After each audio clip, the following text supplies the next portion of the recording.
Jornalista especializada em economia, nossa colunista aqui no Nova Manhã, hoje fala sobre mais uma alta na taxa de juros, na taxa básica de juros aqui no Brasil. Ontem a reunião do Copom determinou uma alta de 1,5 ponto percentual na nossa taxa de juros. E Cida, esse aumento da taxa de juros estava já no radar, agora ele foi um pouco acima do que se vinha falando, ou do que o próprio Copom tinha sinalizado lá para trás. Isso foi uma resposta ao ministro Paulo Guedes, Cida? Bom dia para você. Bom dia, Mauro. Bom dia, Didi. Bom dia a todo mundo que nos ouve e nos assiste também. De fato, Mauro, o ministro Paulo Guedes provocou e o Copom respondeu. No meio da crise do teto de gastos, o Guedes praticamente empurrou para o Banco Central responsabilidade pela inflação via aumento de juros. Na tal entrevista, aquela para justificar a derrubada do teto, ele foi direto. Tem que correr mais com os juros. Não é de espantar, portanto, que algumas vozes do mercado tenham passado a defender com unhas e dentes taxas de juros mais parrudas. Nos últimos dias, chegou-se a falar em alta de até 3 pontos na taxa básica, a Selic. E a divulgação da prévia da inflação de outubro, 1,2%, recorde para um mês em 26 anos, pôs mais lenha na fogueira. A resposta do Banco Central às pressões de Guedes, Mauro, foi milimetricamente calibrada. Um aumento de 1,5 ponto na Selic, o maior em uma só tacada em 2 décadas, e, como você lembrou, acima do que foi projetado na reunião de setembro, 1 ponto. Mas ainda guarda uma distância das apostas mais radicais que circulavam pelo mercado. A taxa básica passou de 6,25% para 7,75% ao ano, a maior desde setembro de 2017, e pôs o Brasil na liderança no ranking dos países com juros mais elevados.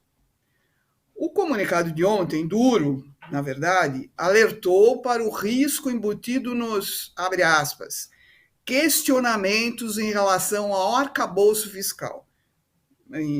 Leia-se, derrubada do teto de gastos. Advertiu que a política monetária poderá ser ajustada se for avaliado que é necessário para cumprir a meta de inflação. E indicou que na última reunião do ano, daqui a 45 dias, virá uma nova alta de 1,5 ponto. Bom, tudo ponderado, linhas e entrelinhas do documento, muitos analistas já dão como provável uma Selic de 2 dígitos nos primeiros meses do ano que vem. No cenário considerado pelo BC e citado no documento de ontem, a Selic vai subir primeiro para 9,75% e deve cair no final do ano que vem para 9,25%.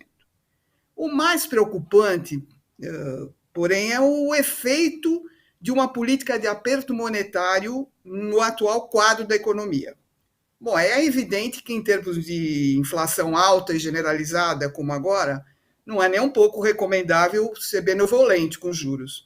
Mas confiar praticamente só na política de juros também não é ajuizado. Há vários componentes nesse verdadeiro arrastão inflacionário que não são atacados totalmente pelos juros. Um deles é a disparada mundial das cotações de petróleo. Aqui no Brasil, só para lembrar, os preços dos derivados nas refinarias subiram neste ano 65%, no caso do diesel, e 73% no caso da gasolina. E o que o governo diz que vai fazer para segurar essa disparada?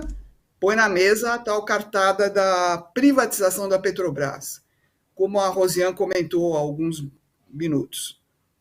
No momento, mais um rompante, mais um discurso para agradar o mercado financeiro. Bom, mas se há dúvidas em relação ao poder de fogo dos juros altos no combate à inflação, nesse momento, não há dúvidas em relação ao impacto no crescimento. Como se diz muito no mercado, já está contratada uma nova freada no PIB. Na pesquisa Focus dessa semana, a aposta dos analistas ainda é de um PIB de 1,4% em 2022, mas já há bancão por aí falando em resultado negativo. Está aí o dilema para o BC. Puxar ao máximo os juros com o risco de derrubar a economia ou ser mais comedido e ser acusado de leniência com a inflação?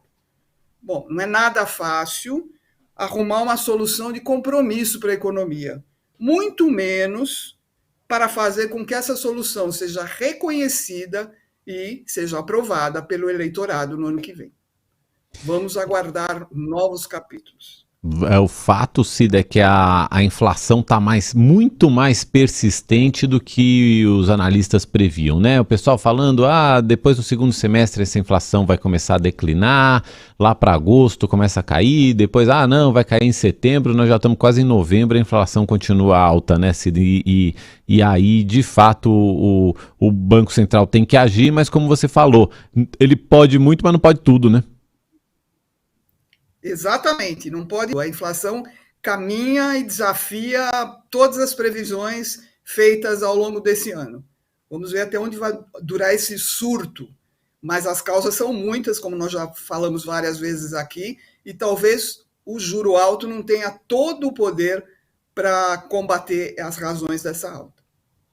Obrigado por hoje, Cida. Até semana que vem. Até semana que vem. Obrigado a vocês. São 7h39. E a Câmara dos Deputados aprovou